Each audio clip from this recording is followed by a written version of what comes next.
Drugs હવે તો ડ્રગ્સનો ઉપયોગ પ્રચારમાં પણ કરી રહ્યા છે. ચિંતનભાઈ દવે આમ આદમી પાર્ટીમાંથી હું આજે રજૂઆત કરવા આવ્યો છું મામલતદાર ઓફિસે, અને મારી જોડે અપક્ષ ઉમેદવાર પણ છે.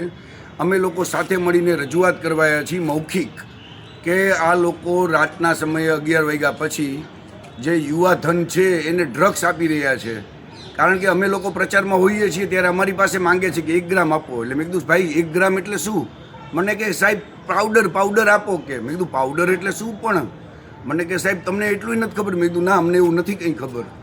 એટલે એ લોકોને પછી એ લોકોએ સમજાવ્યું, મને બતાવ્યું કે આ રીતનું ડ્રગ્સ હોય છે.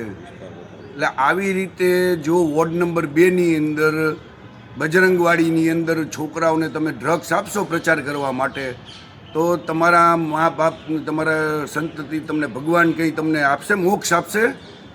ખાસ હવે આ ફૂલવાળી પાર્ટીનું ફૂલ કાઢો આઘું, કારણ કે આ લોકો જ્યારે મતદારો ખાસ જાગો. કાલે તમારા છોકરા સુધી પણ આ લોકો ડ્રગ્સ પહોંચાડશે. તમારા છોકરાઓની શું હાલત થશે તમને ખબર પડે છે? એટલે આ વખતે જાગૃત થાવ અને ગોપાલભાઈની સાથે જોડાઓ. આમ આદમી પાર્ટીમાં આખા રાજકોટની અંદર જે તમને સારા ઉમેદવારો લાગે છે બધા, એને વોટ આપવો જોઈએ. હર હર મહાદેવ, જય પરશુરામ.